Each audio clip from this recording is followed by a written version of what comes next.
Good evening and welcome. Looks like we had a few folks who joined us early on our inbound participant line. I want to thank you all so much for dialing in and being prompt and on time. Please bear with me as I go through this intro a few times during our dial out, as we are dialing out to thousands of members this evening. So if you're just joining, just getting our call, this is Rappahannock Electric Cooperative calling you for our telephone town hall meeting we have for you this evening. Again, good evening and welcome. You're live on the line with Rappahannock Electric Co-op, also known as REC. We're calling out to you this evening to open up the conversation and answer questions that you may have. We would love to hear from you this evening. The way to get in line with the question is by pressing 0 on the keypad on your phone. Again, that is 0 on the keypad on your phone to get in line with your question, comment, or concern. So again, welcome and good evening. If you're just getting our call, you're joining our live Rappahannock Electric Cooperative telephone town hall meeting we have for you this evening. We do these regularly as a way to reach out to you and open up the conversation. We would love for you to participate in our event this evening. If you'd like to join the conversation, go ahead and press 0 on the keypad on your phone to get in line with your question, comment, or concern. We will be taking questions live a little bit later this evening, but if you'd rather not go live, that's fine. Still press 0, still give your operator your question. Just let them know you'd rather not go live, and I'd be happy to read your question over the air. So again, good evening and welcome. If you're just getting our call, this is REC. We are dialing out to you this evening to discuss our upcoming annual meeting. If you have any questions about that or anything else, go ahead and press 0 on the keypad on your phone to get in line with your question. Thank you so much for your patience. I will go through this intro just a couple more times before turning this over to our president, Kent Farmer. I want to get as many members on the line as we can before we start our event this evening. So again, I'd like to say welcome and good evening. You're live on the line for our REC, that's Rappahannock Electric Cooperative telephone town hall meeting that we have for you this evening. We would love for you to join our conversation this evening. Press 0 on the keypad on your phone to get in line with your question, comment, or concern. As I said earlier, we will be taking those questions, comments, and concerns live a little bit later during this forum, but if you'd rather not go live, that's fine. Still press 0 to get your question in line. Just let your operator know you'd rather not go live, and I'd be happy to read it over the air, whatever is more comfortable with you. So last time here, I'll go through this intro before getting our event started this evening. I'd like to say hello and good evening and welcome. We are so glad to have you on the line. You're live on the line for our REC Electric Cooperative telephone town hall meeting. This evening, we'll be discussing our upcoming annual meeting. If you have any questions, comments, or concerns about that, don't hesitate to press 0 on the keypad on your phone to get in line with that question. You can do that now or at any time throughout this forum. And with that, it is now my pleasure to get this call started off by turning this over to our president, Kent Farmer. Kent, please take it away. Thank you, Allison, and good evening, everyone. I'm Kent Farmer. I'm president and CEO of Rappahannock Electric Cooperative. And tonight I'm joined by John Hewa, REC's Chief Operating Officer and Vice President of Corporate Services. On behalf of your electric co-op, I thank you for joining your fellow co-op members for tonight's telephone town hall meeting. We host these events to give you all an opportunity to ask questions directly to your cooperative leadership. Before we get started with your questions, there are several announcements that are pretty important, and we'd like to share those with you before we get started. First, I would like to thank all of you for your flexibility as we have adapted to one of the most surreal times in many of our lives due to the COVID-19 pandemic. The past several months we have had to make difficult decisions such as closing our local office lobbies and adjusting our workforce to work remotely. I want to assure you that, like many businesses, all of our decisions have been made with your best interest in mind. You depend on electricity for almost every aspect of your lives, and we take our role as an essential service provider very seriously. And because of that, we have taken every precaution to ensure that the best that we can be as far as the pandemic is to make sure it doesn't impact our ability to deliver safe and reliable electricity to you. We hope you and your families are safe, and our thoughts and prayers go out to everyone who has suffered as a result of this illness. Due to the extraordinary circumstances resulting from the COVID-19 crisis, your board of directors chose to return a record amount, $13 million, in capital credits to you. The cashback credits are reflected on your electric bills that you received this month. We are thrilled with the board's decision. It's wonderful that as your local electric utility, we are in a financial position to be able to help out and give back, especially during times like these. This is the power of community and the power of cooperatives. The second announcement I would like to share is that our director election and annual meeting activities kick off in July. Next week, all REC member owners will have an opportunity to participate in the election of member owners just like you to our board of directors. Your participation in the election of the board of directors is critical. Because of that, we have implemented a variety of options for you all to be able to participate. 3 director positions are up for election, with one of the regions being contested. Information about director elections, the candidates, and our annual meeting are included in your soon-to-be-delivered July issue of Cooperative Living magazine, as well as with information in your July billing statement and on our website at myrec.coop/annual meeting. At the end of this week, member owners who have an email address on record with the cooperative will receive the first of a series of emails providing important instructions on how you can participate in the annual meeting online. We know that internet service is not accessible in all areas of our service territory, so we have also mailed your proxy designation form, which you will receive in early July. It is important that each REC member owner complete and return their proxy designation form either online or by mail. Typically, we would invite you to join us in person for our annual meeting, where the election for the board of directors will occur. However, amid the pandemic and with everyone's health and safety in mind, we have decided to hold our annual meeting remotely on August 19th. All member owners will have an opportunity to register to participate in the remote meeting beginning on August the 13th. It will be conducted by phone, just like our event tonight. Again, please look for the proxy designation form in early July so that you can participate in our director elections. It is so important that you participate, and we hope to hear from you. Finally, as you all know or have heard by now, earlier this month I announced that on August 1st I will retire as President and CEO. I am grateful to have joined the REC workforce 41 years ago, and it has been my honor and privilege to lead REC and to serve its membership for the past 16 years as CEO. Local consumer-owned electric cooperatives are dedicated to a single goal, and that's serving you, our member owners. I am proud to have led REC to become one of the largest and most successful cooperatives in the country. Having served 2 decades in executive leadership, now it is time for me to allow the next generation of leaders to take the helm. Your board of directors has selected John Hewa, who again joins me on the call tonight, as your next president and CEO. John, thank you for joining me to answer our member owners' questions for tonight's telephone town hall. Thank you, Kent, and thank you for the opportunity to participate in this evening's telephone town hall. As you said, this continues to be an incredibly challenging time for everyone across our service territory, and I hope that our discussion tonight finds our members and their families both safe and healthy. As a member-owned electric co-op, each of you, our members, are always our top priority.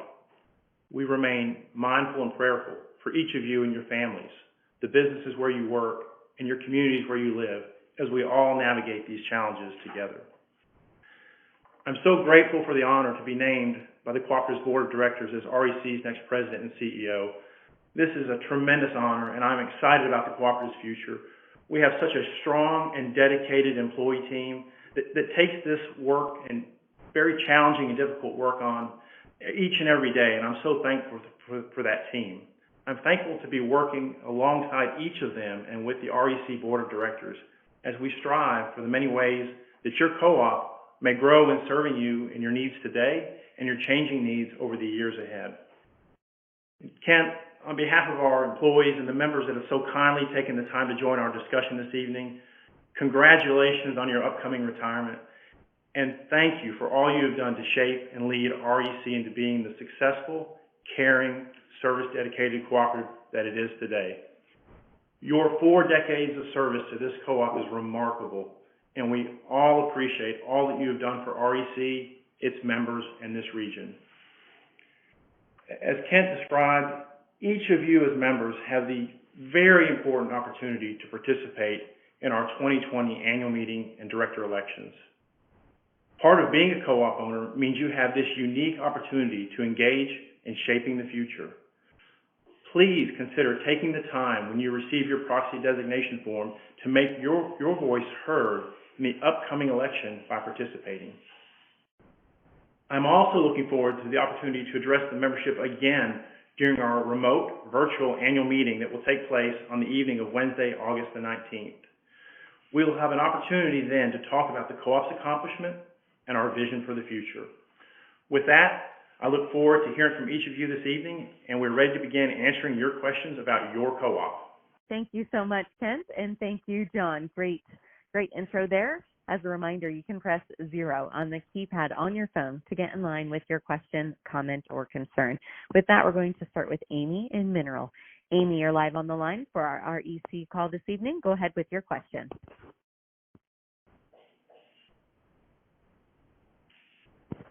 Amy, are you there? Do you have us on mute?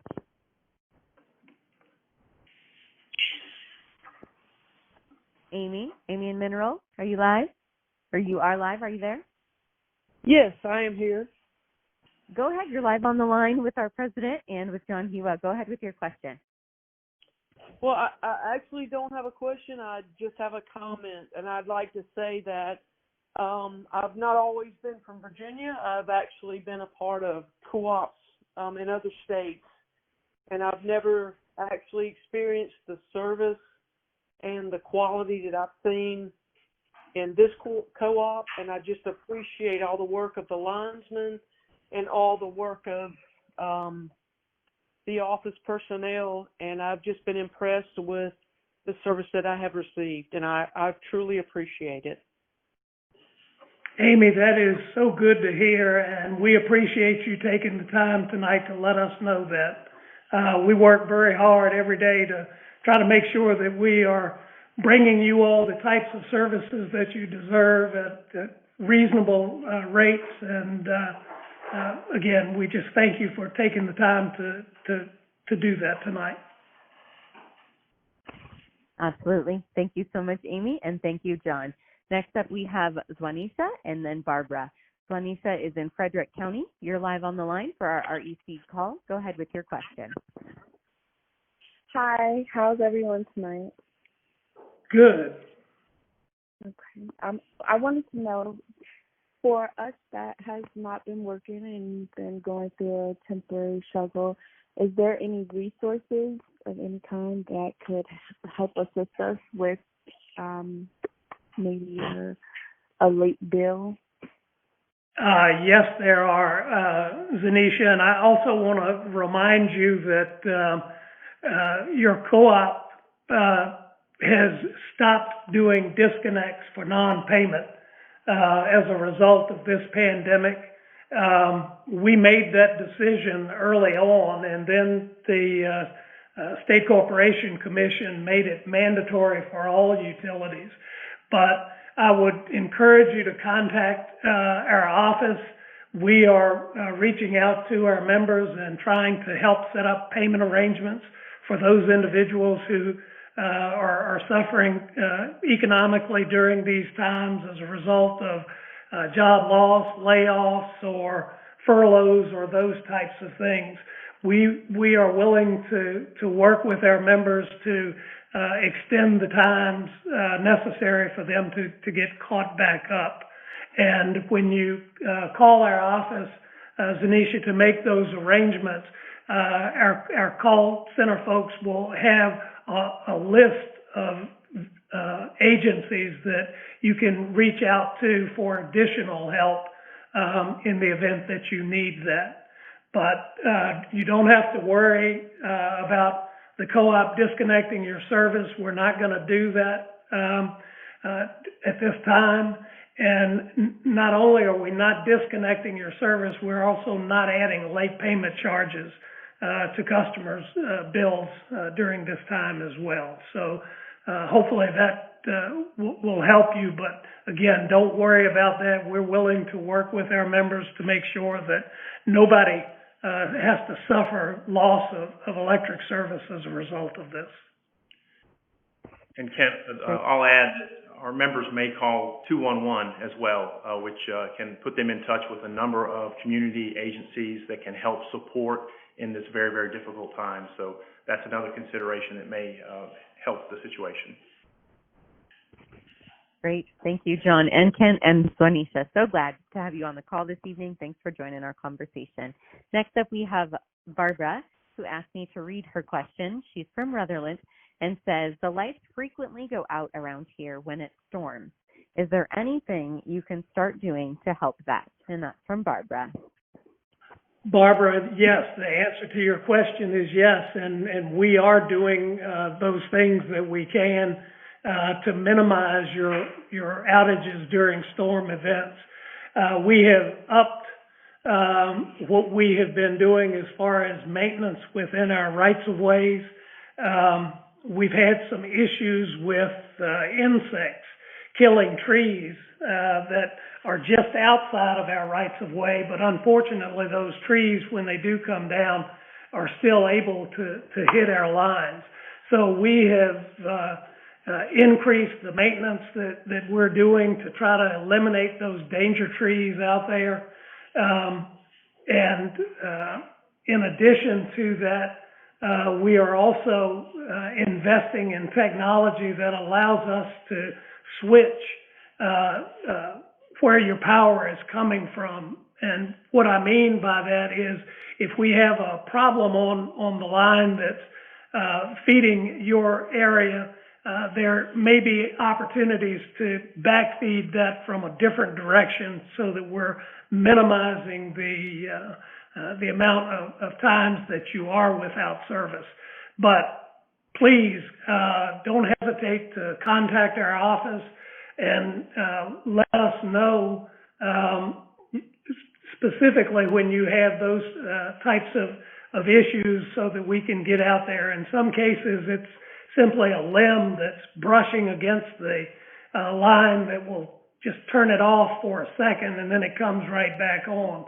But obviously we want to take care of those issues as well. So thank you, Barbara, for calling in, and we'll try to do a better job in keeping your power on even during storm issues. Great. Thank you so much there, Kent, and thanks, Barbara. So glad to have you join our conversation this evening. Next up is Mark, also asked that I read his question. He is in Clark County and says, because I live in a rural area, is it okay for REC to leave a telephone pole in someone's yard? And that's from Mark. Okay, Mark, no, we're not going to just take down a pole and leave it in your yard. And by the way, that's an electric pole as opposed to a telephone pole. But if we have taken down a pole, someone will be back there to retrieve that. And every now and then we'll get a little busy and take down something with the intention of coming back and getting it up and lose sight of it. So we appreciate you reminding us, and we'll have someone make sure that we're taking care of that. So thank you, Mark. Thank you, Kent. I'm so glad that you called in with that tonight, Mark. All right, next up we're going to go to Sumi in Warren County. Sumi, you're live on the line. Please go ahead with your question. Yeah, hey, Ken. Hi. Thanks, guys, for hosting this. I had a question about electric vehicles. Is there anything in place, and if not, will there be, for someone who owns an electric vehicle and is doing home charging? Are there any rebates or bill discounts I know the last county that I lived in Maryland, if you had an electric vehicle as an incentive, they said they would, I don't know how it worked specifically, but either your rates change or they just slashed your bill in half because otherwise it would, skyrocket. So I was just wondering if there's anything in place now. If not, how soon in the future will there be? Thanks. Thank you very much, Tommy, for that question. There is nothing in place currently, but I will tell you we are working on that. We had already filed an EV rate with the State Corporation Commission for them to consider and approve. And in the process of doing that, we discovered we had some technical difficulties as far as being able to interface with the vehicle itself so that we can measure the amount of energy that it's using and when it's using it. But the objective that we are ultimately shooting for is that as long as you charge your electric vehicles during non-peak hours, the cost associated with that will be significantly less than what it would be if you charged it during peak times. And we will make sure we let you know exactly when those times are. So the answer to your question is we're working to get EV rates out there to our members as quickly as we can. And my guess is as soon as we can resolve this technical issue that we're dealing with, we'll be back at the commission for approval for that rate. So be on the lookout. Hopefully it will be coming sooner rather than later. Thank you, Sami, for that question. Absolutely. Great question. Glad to have you on the line. And thank you, Kent, for that. Next up, we have Tamara in Locust Grove. Tamara, you're live on the line. Please go ahead with your question. Yes, I just want to say I believe that my question has probably been answered for the most part, but thank you for taking my call and also happy retirement. And I just want to ask that me and my husband just moved here a little over a year ago. Shortly after we moved, he found out that he had a very high stage of cancer. And so since the COVID has come up and different surgeries and chemo that he's went through, he's not able to work, and I stay home and take care of him. So my initial question was if there was anything at all other than being able to have a late bill and things like that you guys were offering to people that were in our situation. That, we don't want to have a late bill and then the money just piles up, and then we end up with a bigger situation at the end of it where we're trying to pay off on another monthly installment that we can't even afford to start with. So that was kind of my question. Great question, Tamara, and I appreciate it. First of all, let me say how sorry I am that your husband's having to go through what he's going through. But just like I answered Zanisha earlier, we are going to do everything that we can to work with our members to prevent them from having to suffer any additional hardship as a result of this. I'll also, though, make you aware, as well as the other members listening, we have a program called Serious Medical Condition Services. And what that is you get your doctor to fill out a form, and that lets us know that you do have serious medical conditions going on at your home. And in the event of outages from storms or those types of things, we try to make sure that we're looking out for those individuals, whether it be getting you back on sooner or at least communicating excuse me, what we're doing and how long you may be without service. But from that perspective, I would ask you to seriously consider that option. But also, when you call into the office, they will be able to provide you with additional information as to where you may be able to get help. And again, as we told Zanisha earlier, you can call 211, and that will connect you with folks who are designated to help members try to get caught back up on their electric bills. So thank you for that, Tamara, and tell your husband we are all wishing for a safe and speedy recovery for him. So. Absolutely. Thank you so much, Kent, and thank you again, Tamara. Glad to have you on the call.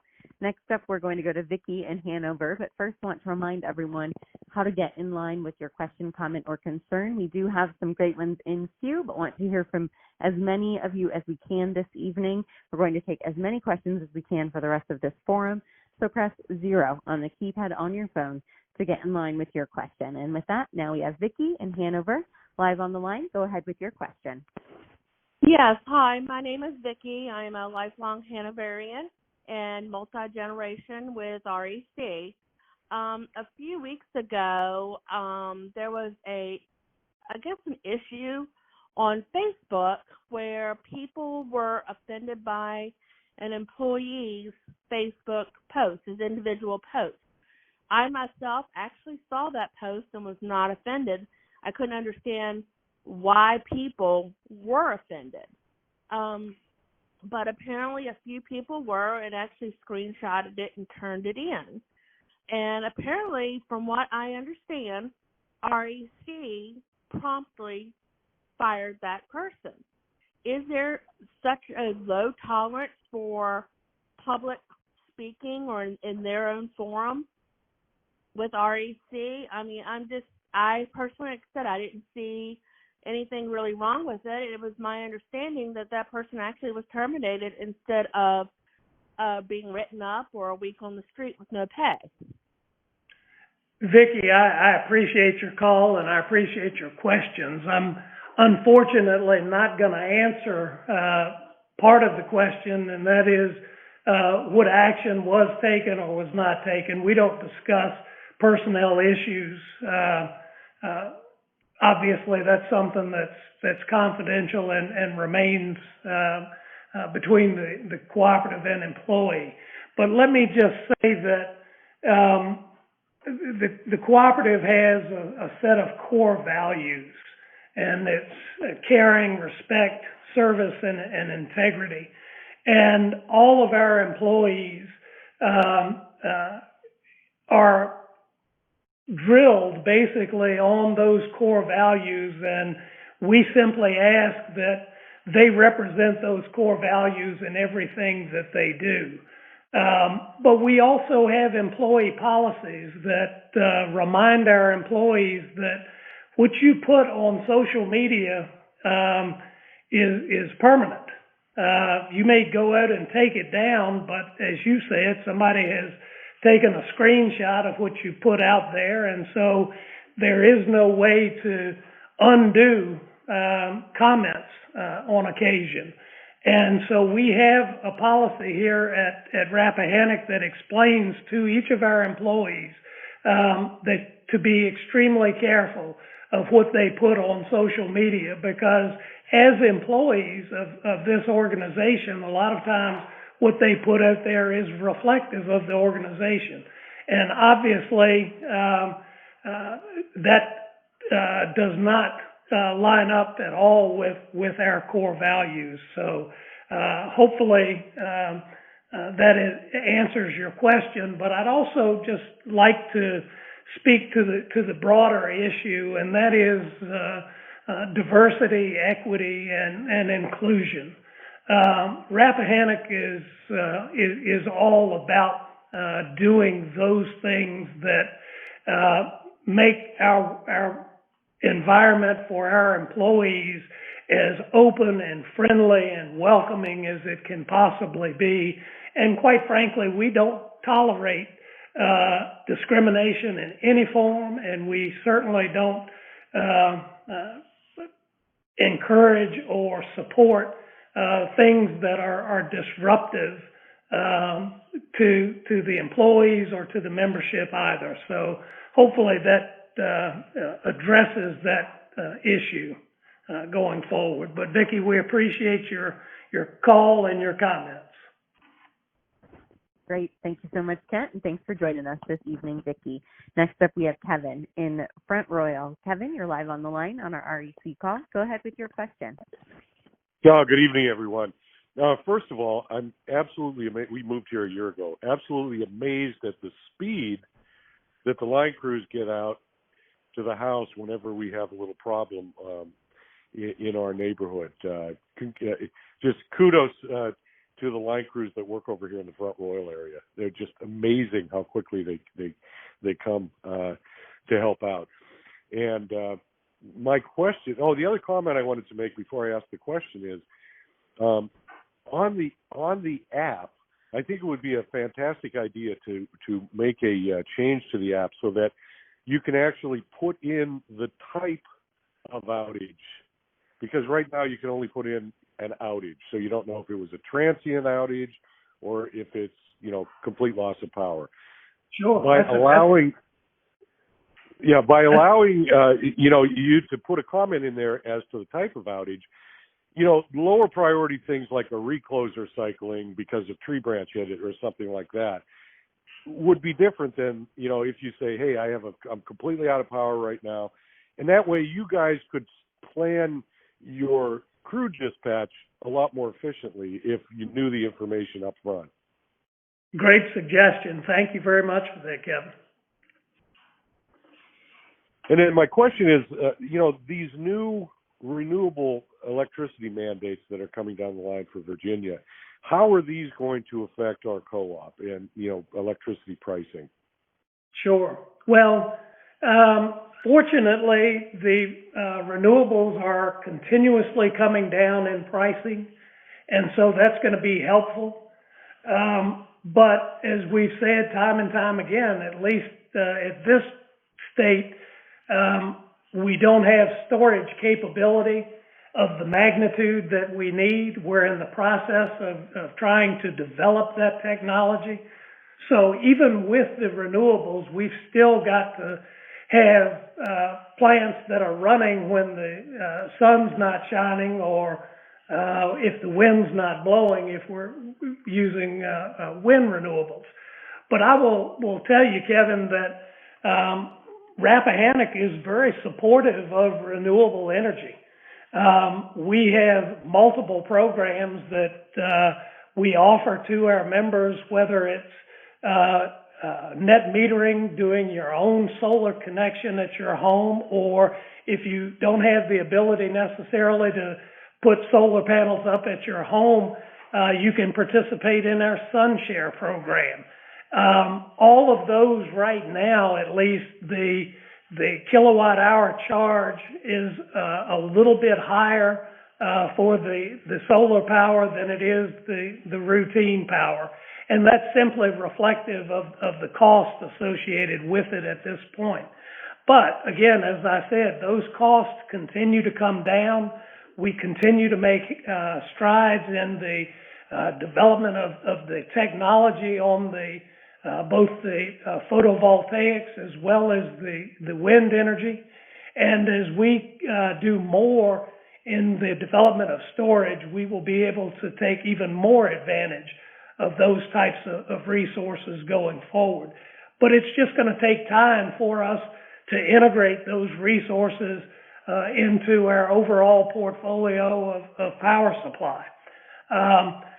But to your point, as we are mandated to do some of these things perhaps sooner than we would have otherwise, what this could cause is for us to have to close assets before their end of their useful life. And obviously, if we're having to close down power plants before we have had an opportunity to depreciate those facilities, then we're going to have to figure out a way to pay for that, as well as the new facilities that are producing power to pay for it. We are doing everything that we can, however, to mitigate those differentials in cost. And our hope is that before too long, there's going to be somewhat of a parity between sources of generation. So hopefully that's answered your question, Kevin. But again, more to come. Continue to follow our website and the other publications that we put out there, because we're trying to track exactly what the implications of all of this is and how it will impact our members from a not only from a cost perspective, but also from a reliability and resiliency perspective. Great. Thank you so much, Kent. And thanks, Kevin. Glad to have you on the call this evening. Up next, we have Linda before Kathy. Right now is Linda from Madison. You're live on the line. Go ahead with your question. My question is, how we have a second home in Madison. And my neighbor it's their second home. Both of us are on one transformer, so we won't know when the electricity goes out.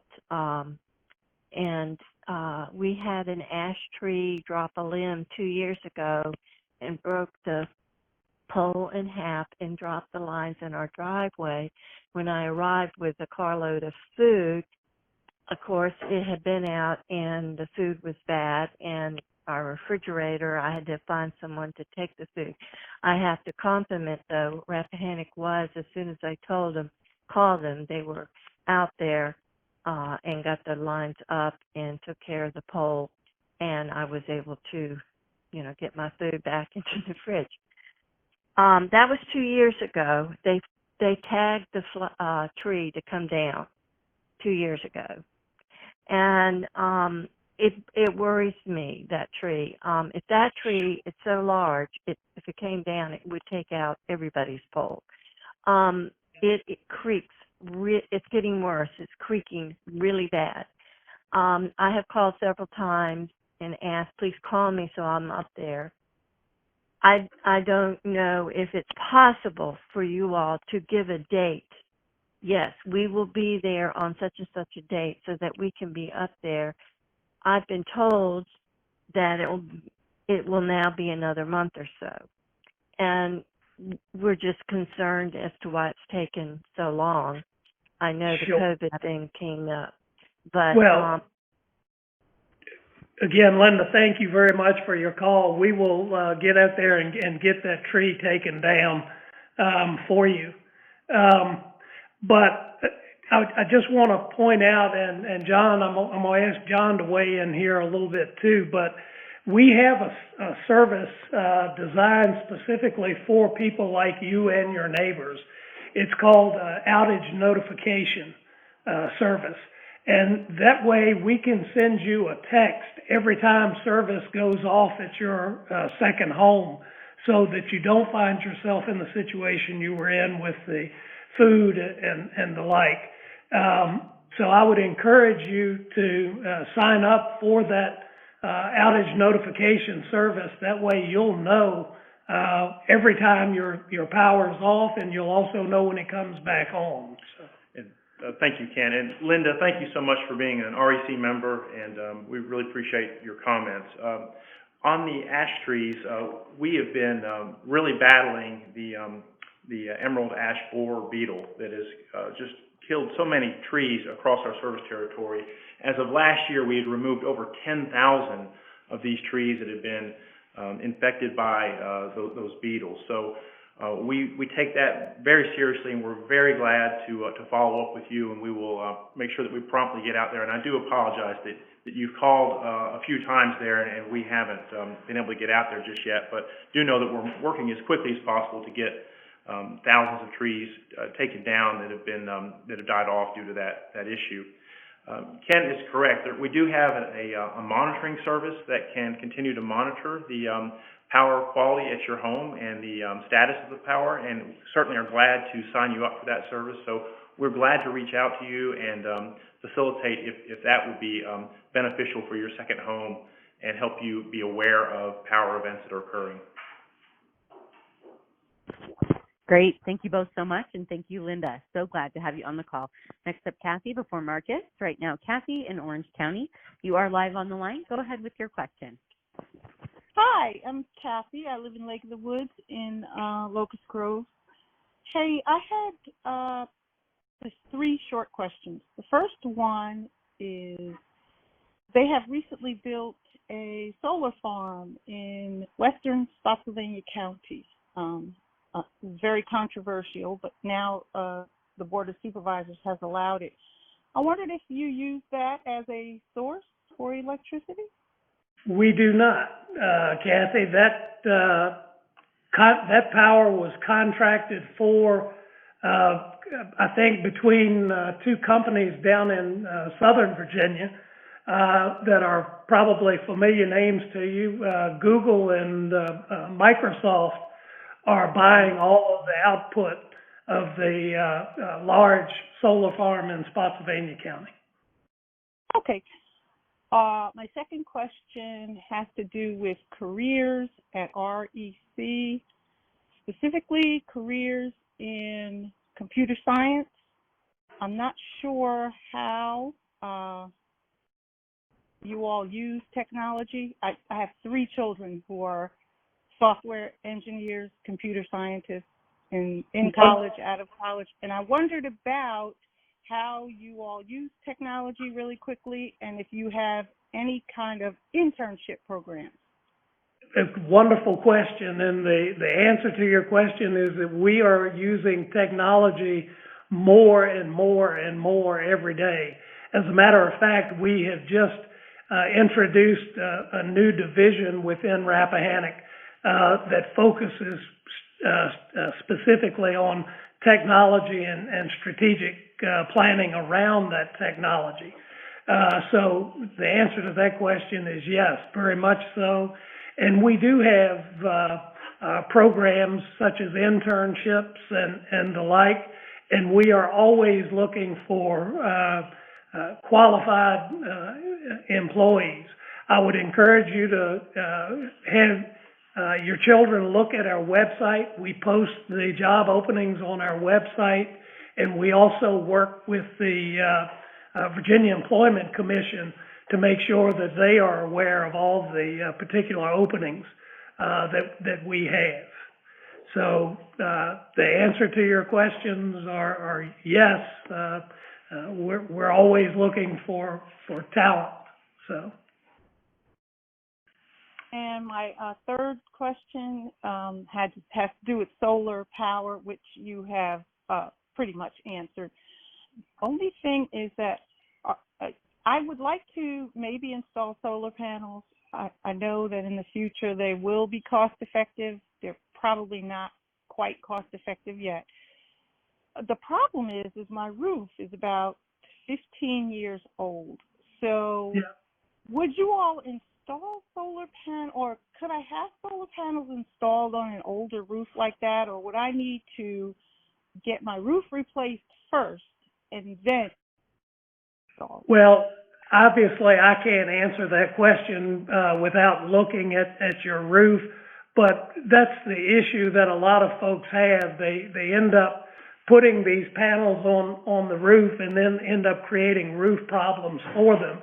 There are other alternatives, though, as opposed to putting it on your roof. You can always put it on a freestanding panel out in your yard if you've got space to be able to do that. But we want to be your energy expert, Kathy, so I would encourage you to contact our office, let them know what questions you have as it pertains to getting more involved with solar power and net metering at your home. What you may find is that it's easier simply for you to participate in our Solar Share program. That way you get all of the benefits of participating in solar without having to install anything at your home. That potentially could create some issues for you, as you've pointed out. So we've got multiple alternatives for you as it relates to the utilization of solar power going forward. Excellent. Thanks so much, Kent. Next up, we have Marcus before Josh. Right now, Marcus is in Spotsylvania. Marcus, you're live. Go ahead with your question. Yes. Hi, everybody. I just my first I wanted to just make a quick comment. Was something that was asked. It's a little bit disturbing to hear that some of the members of the board and the company itself possibly panders to any kind of cancel culture, that's been going on, because that's a rabbit hole, that once you go in, you can't get out, and a lot of people eventually will suffer from that. I don't care who you are, but you can't be perfect. Nobody is, Marcus, and once you go in that, yeah. Marcus, I don't mean to interrupt you, but I missed what you said. What type of culture did you reference?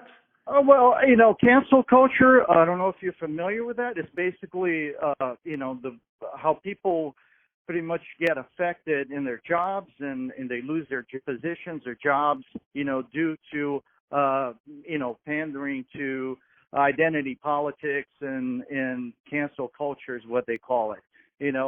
As you can see, our monuments are now threatened all over the country due to pandering to of some states to that, and that's an endless route. Okay, that it will a road that unfortunately will be very detrimental in the future if pursued. So that's my comment that I had about that. Did you want to say something about it, or? I can assure you that that type of stuff does not go on at Rappahannock at the staff level or at the board level. Great. Excellent. Thank you so much, Kent. And thank you, Marcus, for joining our conversation this evening. Next up, we have Josh, also in Spotsylvania, before Angela. Josh, you're live on the line. Go ahead with your question. Yeah, I have a question. I just got a house on Belfonte Road, like at the beginning of March. Do y'all install the yard lights or no? Like the lights come on at night, they're on the big pole? Because I know my house doesn't have one. Yes, we do. Josh, if you would like for us to have a security light installed at your property, we would be happy to do that. We also, I will tell you, offer several different types and sizes of light. And so, again, contact our office and we will be happy to walk you through that process to help you determine exactly what you need.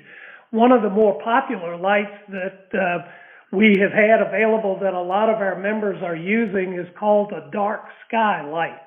And what these lights are designed to do is to prevent the haloing, if you will, of a security light, so that it directs all of the light to the ground as opposed to having it dispersed everywhere around the light. So I would encourage you to take a look at that as well, especially if you live out in the rural areas, because at night you can still enjoy the stars, and these dark sky lights help to be able to do that. So. Great. Excellent. Thank you so much, Kent. Thanks, Josh. Great question. Glad to have you on the line. Right now we have Angela in Bowling Green. Angela, you're live on the line. Please go ahead with your question. Good evening. Thank you again for taking my call. I just wanted to piggyback on the question earlier in reference to the bill situation during the coronavirus. For some of us that are on the budget plan, I do know that it's, specified that if the budget payment isn't made by the due date, that you could possibly kick off the budget. So I'm just inquiring as to how is that being looked at in reference to the current COVID situation. Angela, this is John, and thank you so much for your question. So first of all, we hope that the budget plan is working well for you and your family. We are not taking individuals off that during this time period if they are unable to make their payments. We are working very closely on a one-on-one basis with our members, and we would welcome your call to our contact center. Our team would be glad to assist you, but you don't have to worry about coming off of that budget plan. We will make arrangements around that that suit your needs as we all try to work through the pandemic that we're dealing with. Great. Thank you so much, John. Thanks, Angela, for joining. We have Mark up next before Tim. Mark in Caroline, you are live on the line. Please go ahead with your question. Hi, Kent. Hi. I wanted to say my family has 3 family members that have served in power distribution. My father served with Dominion Power at the plant for over 3 decades. And so I have long since seen the co-op REC on shirts that he wore. And I do understand from a family perspective how much time goes into that side of things just to make sure that we got lights to flip on to keep our families supported at the home. So thank you. I wish you the best in your next page of life, and it's easy to tell you made a great impact. So thank you. Mark, I really appreciate that. Again, that's what the co-op is all about, is serving our members. And when you all let us know that we're being successful in doing that, it is heartwarming, and it makes us feel like that all of the effort that we're putting forth is appreciated. So I really do appreciate your compliments and comments. Has been called in on those weekends, so thank you again, and I wish you the best. And my question piggybacks off of son about solar panel. You know, since my father's had his career in nuclear power, and that all the data that I've seen and he shared reflects that nuclear power is the safest, it is the most efficient, it keeps costs down, it has the least amount of deaths, causes the least amount of impact on the environment. How can, I understand the mandates are coming down onto the co-op. How is the position of REC moving into the future with feeling that pressure to do what they're being told it seems like that they should be doing? And how do they feel about standing ground on what works? And because the costs with creating solar panels and the deaths that are associated with the installation of solar panels, it seems that we're missing the goal here to keep costs down and keep the environment as little impact as possible and to keep, efficient energy power going to the homes. How is REC going to move forward in the next couple of years with this pressure from both sides that you need to be more renewable, but how would you respond to that conflict? Sure. Well, we've been responding to that conflict for the last decade, quite frankly. And again, our objective is to provide you folks with reliable and affordable electricity. But we also want to make sure we're doing that in an environmentally sound way. To your point, nuclear power does not emit carbon. So from that perspective, it is a clean energy. However, you've got the issue of what to do with nuclear waste. And we're trying to deal with that from a number of different perspectives. Like one is reusing the uranium that's in some of these nuclear fuel rods. And hopefully, to the extent that we can do that, we can eliminate some of the problems with nuclear waste. But at the end of the day, we are going to promote what is ultimately the most effective way to provide you folks with electricity. And that's going to be a combination of all of those generation resources. As I said before, we've got a good cross section of resources that we've been utilizing. It's nuclear in our ownership of the plants at North Anna with Dominion. We've also got a coal plant, and we understand that coal is quickly going out of favor. It's also going up from a cost perspective as a result of it, and it is a polluting resource. And I will tell you that the coal-fired plant that we own is the cleanest coal-fired plant east of the Mississippi. And we spent somewhere north of 30% of the total amount of cost of the Clover plant for pollution control equipment that goes with it. But again, we recognize that fossil fuels are something that is contributing to greenhouse gases, and we're trying to minimize those to the extent that we can as quickly as we can. But at the same time, remembering to make sure that we keep electricity affordable. Because, you know, as I mentioned early on in this call, we all depend on electricity for everything that we do in life, and it's got to be affordable in order for us to be able to take full advantage of it. So we're gonna utilize all of the resources that we have available to us that line up with our mission and objectives. And again, that is reliable and affordable power, but also done and produced and delivered in an environmentally effective manner. So thank you for your comments, Mark. And tell your dad we appreciate his service too. Absolutely. Thank you so much, Mark. And thanks, Kent, for that answer. Next up, we have April before Tim. April's in Caroline County as well. April, you're live on the line. Go ahead. I'm sorry, I had you on mute. Okay, so I was wondering if Rappahannock Electric was going to consider broadband access. I know my brother, he lives over in Rockridge, Bass, near Lexington, and his electric co-op is offering the broadband access. It's about a little 4-foot tower that sits right in his yard and costs him about $60 a month, and he's able to have unlimited Wi-Fi, cable, everything through that little thing. So it would be a huge cost savings to the community. Also, with the COVID-19, we've got a lot of our workforce that is having to telework that never had to telework before. We've got elderly folks in the neighborhood that rely on medical devices that use the wireless networks. We've got students from primary age right on up through college that are needing the access, and we're really at a disadvantage in these rural areas where we do not have sufficient broadband access.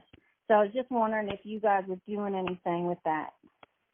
April, thank you very much. I'm going to let John answer this because John has been instrumental in some of the work that we continue to do going forward. But to kick this off, I will tell you that Rappahannock Electric has been very much involved in trying to help our members get access to broadband. We've been doing that for more than the last decade.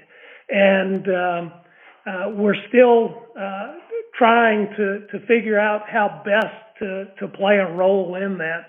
And I'm gonna let John take it from here and just let you know what we are in the process of doing currently.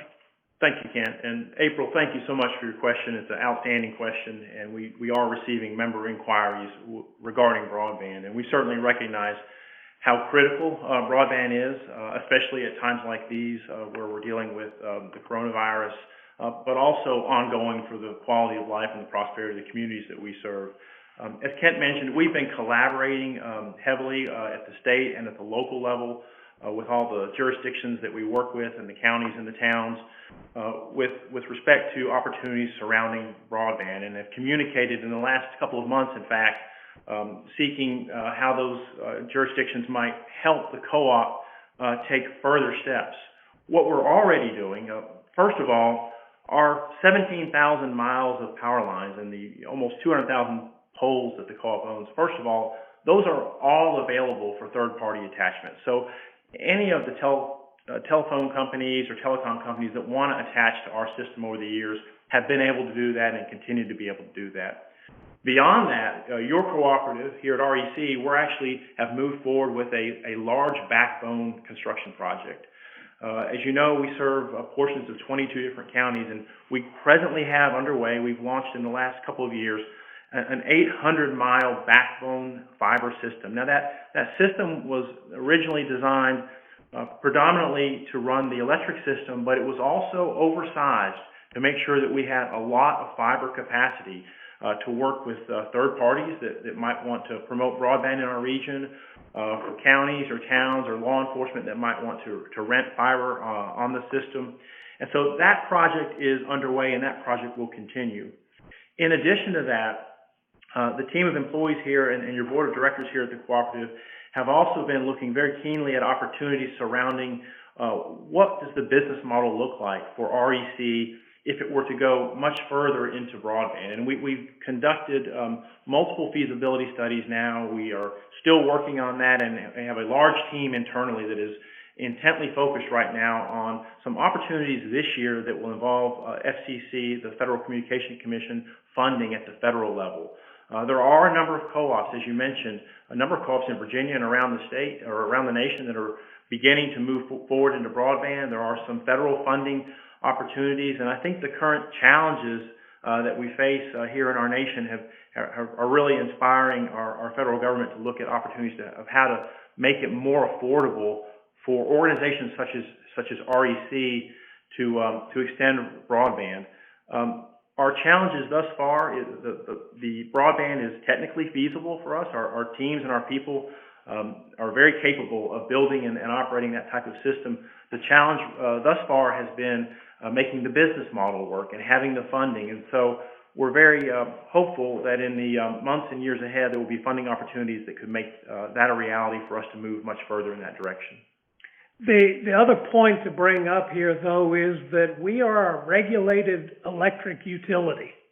And as such, you would think that, it just makes sense. Just like electricity wasn't available 75 years ago in rural areas, it's the same thing.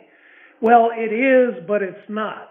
And the reason that it's not is because if you locate, as John pointed out, within our certificated service territory in Virginia, you have to take your electric service from us.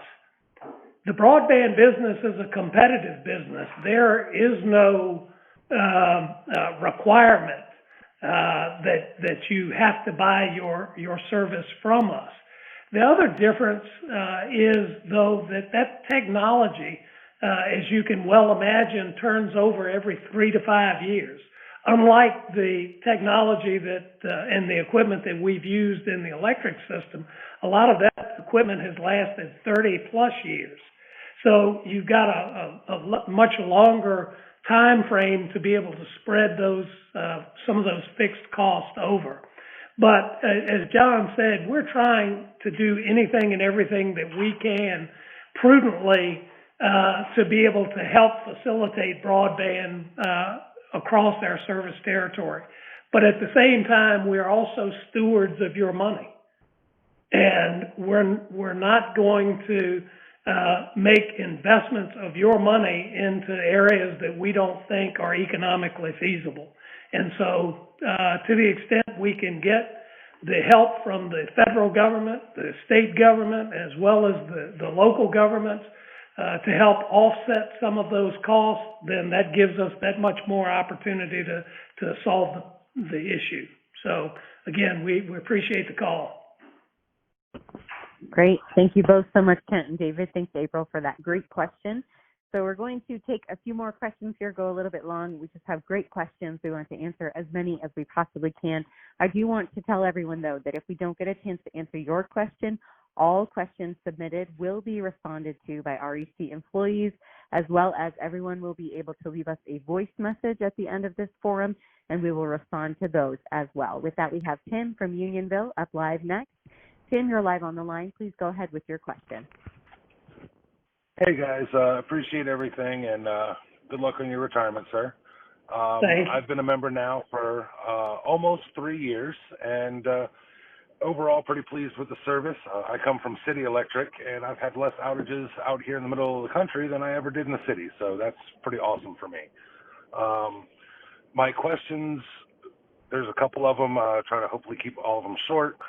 One is, when it comes to cutting power, reducing usage, it would be things such as upgrading your HVAC systems to higher SEER and newer, more efficient units, changing your light bulbs out to like the LEDs and things of that nature. What programs exist within REC to incentivize or to promote any of that? We've got a plethora of processes and programs that are available, Tim. We are very much supportive of energy efficiency, and I would direct you to our website. We have got a whole host of energy efficiency tips as well as resources that the co-op offers to our members to help them. And they range across the board. We will come out and do a survey basically of your home and try to tell you where we think you may be losing energy or wasting energy. It's kind of like my parents used to tell us every time they took us to the cafeteria. It was, we want you to take all you want, but eat all you take. We want you all to have all of the power you need available to you when you need it, but we want to also help you minimize any that's being wasted because, again, that doesn't help you out from an economics perspective. So we've got programs like our water heater program. Those systems turn our members' water heaters off during peak periods of pricing. We've got insulation programs. We've got window programs, a whole host of things to help our members make sure that they are being as efficient as they want to be.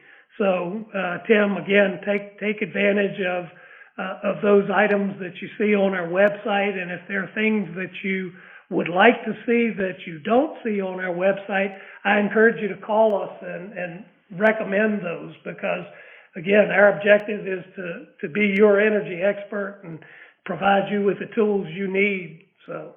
And Tim, this is John, and in our customer billing system, in our Smart Hub system that is available at a laptop or on a mobile system, I would encourage you, if you haven't, take the time to go into the Smart Hub and explore. There are so many options there for receiving data, tracking data, looking at your data over days or weeks or even seasonal, and also setting up the ability to receive consumption alerts. And so that information is very much useful.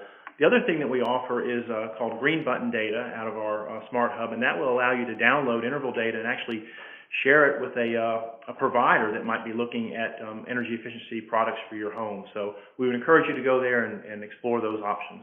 And one final one is that we just introduced a new rate that we've got in a pilot program, Tim, and we send you a notice to let you know when there's going to be a peak period. And then we measure your kilowatt hour consumption during that peak period compared to what you use normally.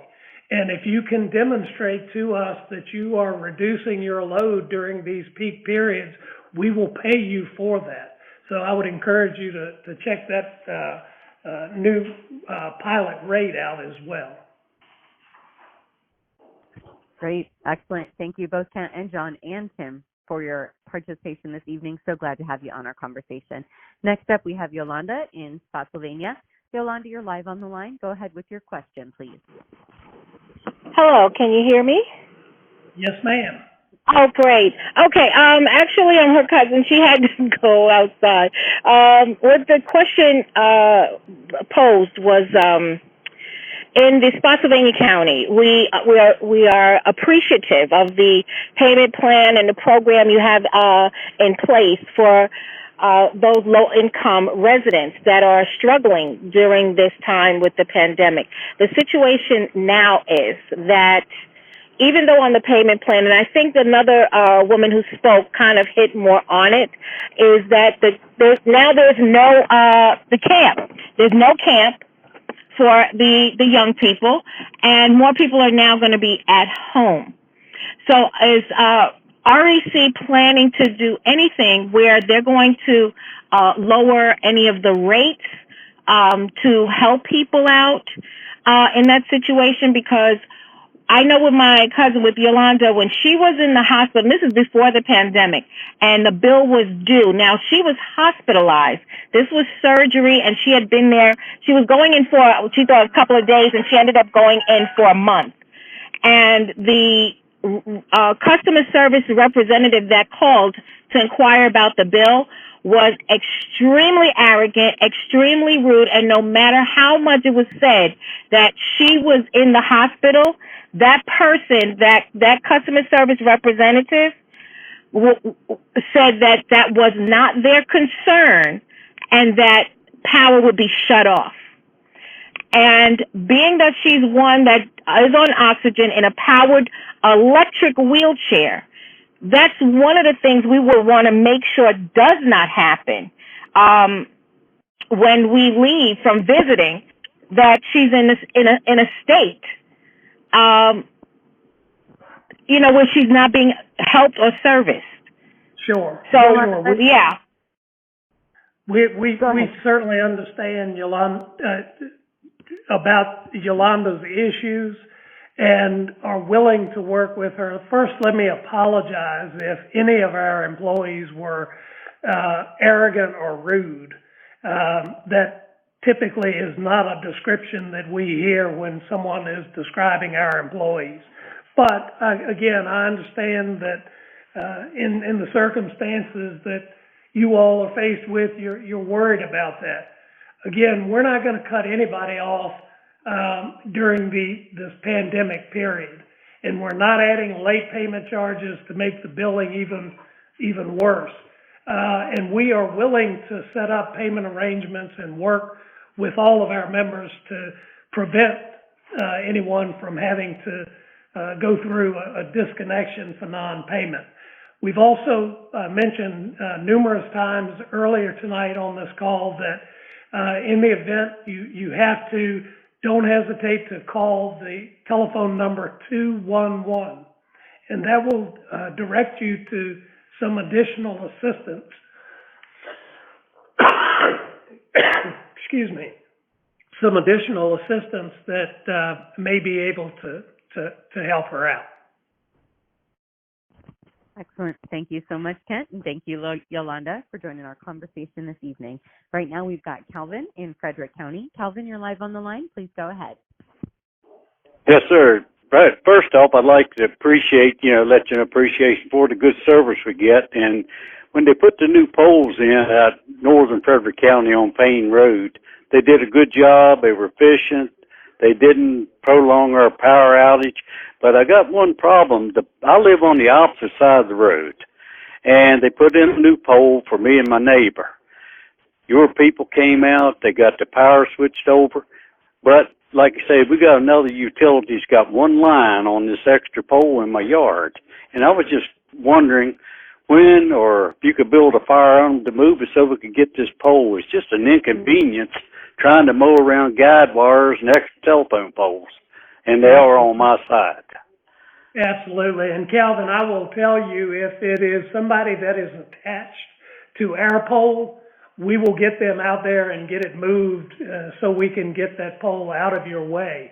However, if it was that company's pole and we were attached to it, there's not a whole lot we can do to force them to take their pole down.